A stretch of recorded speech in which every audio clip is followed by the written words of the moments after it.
Good morning everyone, কেমন আছো তোমরা সবাই? শর্মিলাস হোম অ্যান্ড ট্রাভেলের নতুন আর একটা ব্লগে তোমাদের অনেক অনেক স্বাগত জানাই। আজকে দেখো সকাল থেকেই কীরকম বৃষ্টি পড়ছে। শ্রীলঙ্কায় এখন রোজ বৃষ্টি হচ্ছে, মানে বেশ কয়েক মাস ধরেই বৃষ্টি হচ্ছে। আর আজকে সারাদিনেও রোদের মুখ দেখতে পাবো কি না ভগবানই জানে। আকাশের অবস্থা দেখো পুরো কালো হয়ে রয়েছে। আর ওই যে দূরে দেখা যাচ্ছে স্টেশন, আর রাস্তা দিয়ে সমানে গাড়ি যাচ্ছে। অফিস টাইম এখন, দেখেছো আকাশ পুরো কালো হয়ে রয়েছে পুরো। তো যাই হোক, আজকে ভাবলাম যে থোর বটি রান্না করব, কারণ গতকাল হাজব্যান্ড থোর এনেছে। আর তার মধ্যেই দেখো এক রাতের মধ্যে দুটো সাইড কেমন কালো হয়ে গেছে। তো আজকে তোমাদের সাথে আমি শেয়ার করব থোর বটি রেসিপি, যেটা আমার মার কাছ থেকে আমার শেখা। আসলে শ্রীলঙ্কায় কিন্তু সব সবজিই পাওয়া যায়, মানে শাক সবজি সব কিছুই পাওয়া যায় মোটামুটি। শুধু পটলটা আমরা এখানে পাই না, সেই জন্য পটলটা আমরা ভীষণ মিস করি।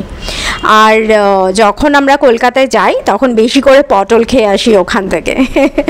তো যাই হোক, এই থোর কাটাটা কিন্তু বড্ড ঝামেলাকর। এগুলো অ্যাকচুয়ালি আনা হয় কারণ তুহিনকে এগুলো আমি চেষ্টা করি সব কিছু খাওয়ানো আর কি, শেখানোর। তো সেই জন্য আমাদের বাঙালিদের যত রকম খাওয়া আছে, আমার অসুবিধে হলেও আমি চেষ্টা করি ওকে এগুলো যাতে ও জানতে পারে, আমাদের বাঙালিদের যে খাবারগুলো এগুলো যাতে ও শিখতে পারে, জানতে পারে, তার টেস্টটাও যাতে পায়। সেই জন্যই কিন্তু এগুলো সব আমার কষ্ট হলেও আমি কিন্তু ওকে করে আমি খাওয়াই। তো এই থোর কাটাটা, এই যে প্রত্যেকটা মানে পিস পিস করে তারপর ওখান থেকে আঁশটা ছাড়ানো, এটা বড্ড যেমন টাইম কনজিউমিং আর বড্ড বিরক্ত করো। তো মানে এইভাবেই আর কি থোরগুলোকে ভালো মতো করে কেটে নিতে হবে। মানে প্রথমে আমি চেষ্টা করলাম যে একটা একটা পিস করে থোর কেটে তারপরে আর কি ওই আঁশগুলো ছাড়াবো। এই যে একটা মানে একসাথে আর কি করে নিয়ে আমি দেখলাম যে এটাতে অনেক সুবিধা হয়। এই আঁশগুলো ছাড়াতেই হচ্ছে সবচেয়ে বেশি টাইম লাগে। ও তোমাদের আর একটা কথা জানাই, যে আমার যে হেল্প করে যে দিদি আমাকে এখানে শ্রীলঙ্কায় আমার বাড়িতে, সে আমাকে বললো যে এই যে আঁশগুলো রয়েছে এগুলো দিয়ে নাকি ওর মা নাকি প্রদীপের সলতে বানায়। তো আমি এই জিনিসটা জানতাম না যে এই প্রদীপের সলতে বানানো যায় এই থোড়ের যে এই আঁশ দিয়ে। কারণ এটা তো মানে মা ঠাম্মার রেসিপি, ঠাম্মা মা দুজনেই এইটা খুবই রান্না করতো। তো এখনও মা করে, গেলে আমায় খুব করে খাওয়ায় এই সব রান্নাগুলো। তো মাদের কিন্তু আমি কখনো দেখিনি যে এগুলো দিয়ে কোনো প্রদীপের সলতে বানাতে। মারা তো সব এগুলো ছাড়িয়ে আর কি ফেলেই দিত। তো যাই হোক, তো এইগুলো ছাড়াতেই একটু টাইম লাগে। তো প্রথমে আমি তো একটা একটা করে করছিলাম, যে দেখছিলাম যে অনেকটা টাইম লেগে যাচ্ছে এইটা করতে।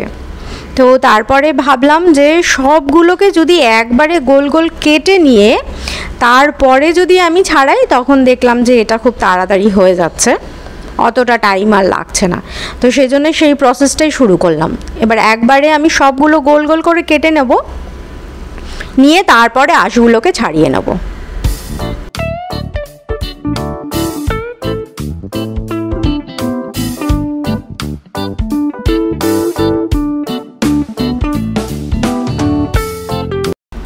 এই যে এখন আমি গোল গোল করে সব কেটে নিয়ে এখন আমি আঁশগুলো ছাড়িয়ে নিচ্ছি। তো দেখলাম এই প্রসেসটা করলে অনেক তাড়াতাড়ি হয়ে যাচ্ছে, তো সেই জন্য এখন এই প্রসেসটাই শুরু করে দিলাম। তোমরাও এইভাবেই কিন্তু করো, তাহলে তোমাদেরও দেখবে অনেকটা টাইম বেঁচে যাবে।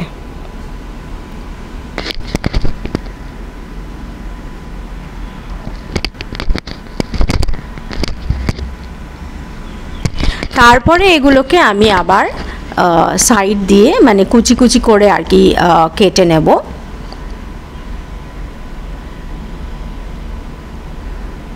এই যে পিসগুলো একবার তোমাদের দেখাই, যে এইভাবে আমি কিন্তু কেটে নিয়েছি থোরগুলো। ঠিক আছে, সবগুলো এইভাবেই আমি কেটে নেব। এই যে আমি এগুলোকে কেটে সব এখানে জলের মধ্যে রেখেছি, একটা বাটিতে জলের মধ্যে ভিজিয়ে রেখেছি। থোরগুলো আমার সব কাটা হয়ে গেছে, দুটো থোর ছিল তো কাটতে একটু টাইম লেগেছে। তো যাই হোক, সবগুলো কাটা হয়ে গেছে। এখন আমি এগুলোকে একটু সেদ্ধ করে নেব। সেদ্ধ না করে কিন্তু থোর বটি একদম বাজে লাগবে খেতে, কষকষ একটা লাগবে। তো সেজন্য থোরটা সবসময় আমাদের সেদ্ধ করে নিতে হবে। তো এখন আমি এখানে ইন্ডাকশানে একটু এটাকে সেদ্ধ করে নেব। এর মধ্যে দেবো একটু আন্দাজ মতো নুন আর একটু হলুদ দিয়ে সেদ্ধ করে নেব। এই যে এখানে আমার দেখছো এটা থোরটা সেদ্ধ করা হয়ে গেছে। তো এখন এইটা আমি জল থেকে পুরো ছেঁকে আর কি থোরটা পুরোটা তুলে নেব। এই যে দেখছো সব থোরগুলো আমি বাটিতে তুলে নিয়েছি। এখন আমি কড়াইটা বসিয়ে দিয়েছি, কড়াই আমার গরম হয়ে গেছে। তো এখন আমি এর মধ্যে দিয়ে দিচ্ছি তেল। আমি বেশিরভাগ সময় দেখবে আমাকে যে আমি সানফ্লাওয়ার অয়েলেই রান্না করি, কারণ শ্রীলঙ্কায় কিন্তু সর্ষের তেল অ্যাভেলেবেল নয় খুব একটা। যখন পাওয়া যায় তখন আমি নিয়ে আসি, কিন্তু খুব একটা অ্যাভেলেবেল নয়।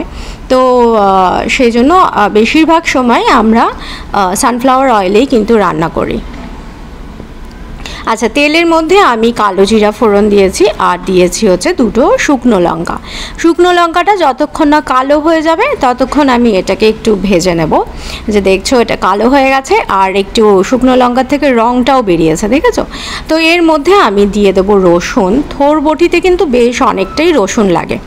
আর এই রসুনের পেস্টটা আমি পুরো এক সপ্তাহের জন্য করে রেখে দিই। এই যে এইভাবে কন্টেনারের মধ্যে রেখে দিই করে, এটাতে আমার খুব সুবিধা হয়।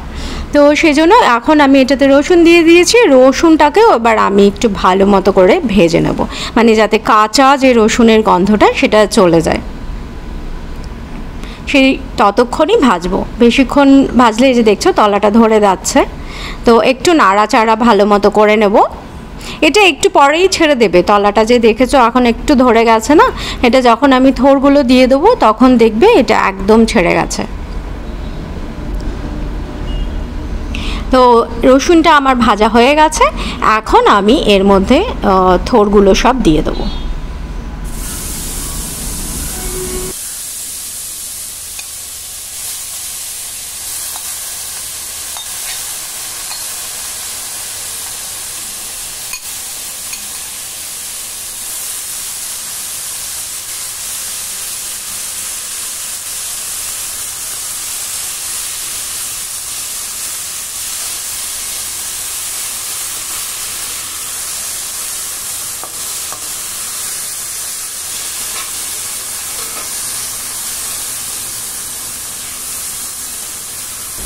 এই যে দেখো তলাটা কিন্তু যেটা ধরে গেছিলো একটু রসুনগুলো, মানে আটকে গেছিলো, ওগুলো কিন্তু এখন একদম পুরো ছেড়ে গেছে।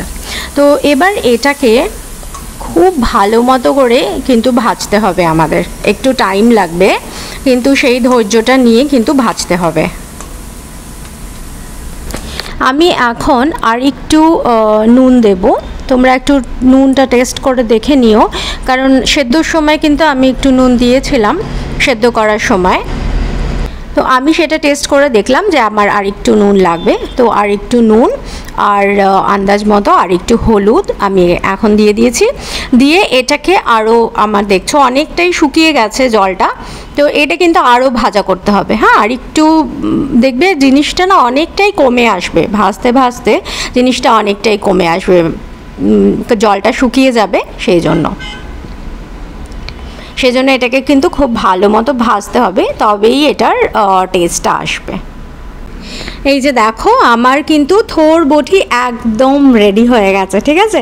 তো ভাজার পরে এরকম হয়েছে। তো এটাকে আমি এখন কড়াই থেকে নামিয়ে নেব। তো আশা করছি তোমাদের এই থোর বটির রেসিপিটা ভালো লেগেছে। ভালো লাগলে প্লিজ ভিডিওটা একটা লাইক করে দিও, আর চ্যানেলটা কিন্তু সাবস্ক্রাইব করতে একদম ভুলো না। কমেন্ট করে জানিও কেমন লাগলো, আর সবার সাথে শেয়ার করো। দেখা হবে তোমাদের সাথে নেক্সট আর একটা ব্লগে। ততক্ষণের জন্য তোমরা সবাই খুব ভালো থেকো, সুস্থ থেকো আর সাবধানে থেকো। টাটা।